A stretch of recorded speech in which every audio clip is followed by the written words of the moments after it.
தேவ கோபத்தின் கிண்ணங்கள். பிறகு நான் ஆலயத்திலிருந்து ஒரு பெரிய சத்தத்தை கேட்டேன். அக்குரல் 7 தேவதூதர்களிடம், தேவனுடைய கோபத்தை பூமியின் மீது சென்று ஊற்றுங்கள் என்றது. முதல் தேவதூதன் போனான். அவன் தன் கிண்ணத்தில் இருந்ததை பூமியில் ஊற்றினான்.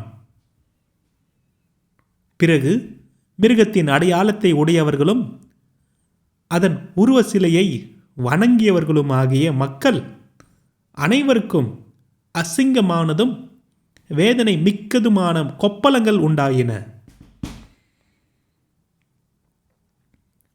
இரண்டாவது தேவதூதன் தன் கிண்ணத்தில் இருந்ததை கடலில் வீசினான்.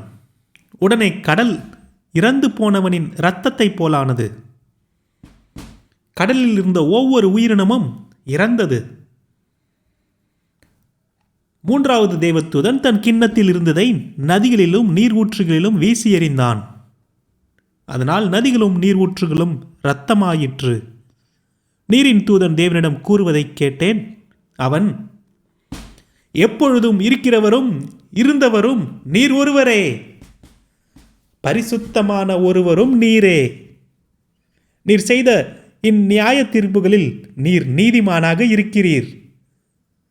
உம்முடைய பரிசுத்தவான்களின் இரத்தத்தையும் உம்முடைய தீர்க்கதரிசிகளின் இரத்தத்தையும் மக்கள் சிந்தினர்.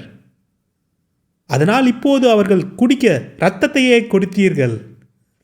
அவர்களுக்கு தகுதியானது இதுவே என்று கூறினான்.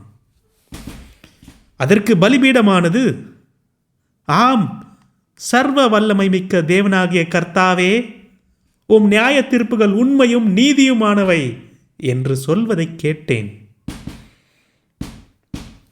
நான்காவது தேவதூதன் தன் கிண்ணத்தில் இருந்ததை சூரியன் மீது போட்டான்.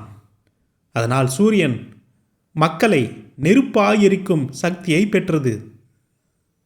மக்கள் பெருவெப்பத்தால் எரிக்கப்பட்டனர்.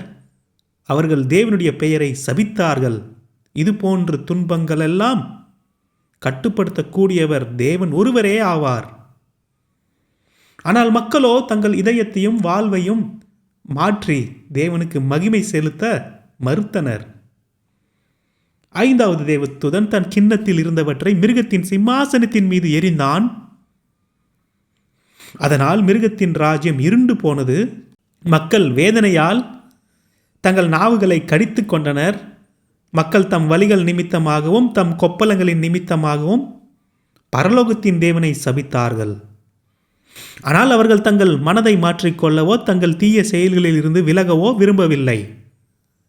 ஆறாம் தேவதூதன் தன் கிண்ணத்தில் இருந்ததை ஐப்ராத்து என்னும் பெரிய ஆற்றில் எறிந்தான். அதிலுள்ள நீர் வற்றி போனது. அதனால் கீழ்நாட்டில் உள்ள ராஜாக்கள் வர வழி தயாராயிற்று. பின்பு நான் தவளை போன்ற தோற்றம் அளித்த 3 அசிங்கமான கெட்ட ஆவிகளை கண்டேன்.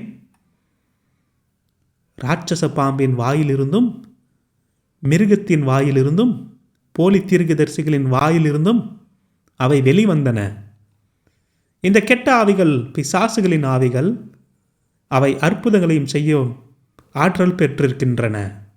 அவை உலகில் உள்ள அத்தனை ராஜாக்களிடமும் செல்கின்றன. சர்வ வல்லமையுள்ள தேவனின் மாபெரும் நாளில் யுத்தத்திற்கு ராஜாக்களை ஒன்று திரட்ட அவை வெளியே செல்கின்றன. கவனியுங்கள், ஒரு திருடனைப் போல நான் வருவேன். எவன் விழித்து கொண்டும் தன்னுடன் தன் ஆடைகளை வைத்து கொண்டும் இருக்கின்றானோ அவன் மகிழ்ச்சியாயிருப்பான். பிறகு அவன் நிர்வாணமாக அலைய மாட்டான். மற்றவர்கள் பார்வையில் வெட்கப்படாமல் இருப்பான். கெட்ட ஆவிகள் ராஜாக்களை ஓரிடத்தில் ஒன்று சேர்த்தன. அந்த இடத்தின் பெயர் எபிரேய மொழியில் ஆர்மகெதன் என்று அழைக்கப்படுகிறது. ஏழாவது தேவதூதன் தன் கிண்ணத்தில் இருந்தவற்றை காற்றில் தூவினான். அதனால் ஆலயத்துள்ள சிம்மாசனத்திலிருந்து ஒரு பெரும் குரல் ஒலித்தது. அது முடிந்தது என்று சொன்னது. பிறகு மின்னல்கள் மின்னின, ஓசைகள் எழுந்தன, இடி முழங்கியது, பூமி அதிர்ந்தது. பூமியில் மனிதர்கள் படைக்கப்பட்ட பிறகு உருவான நில அதிர்ச்சியிலேயே இதுதான் மிக மோசமான நில அதிர்ச்சி. மிகப்பெரிய அந்த நகரம் 3ஆக பிளந்து போயிற்று.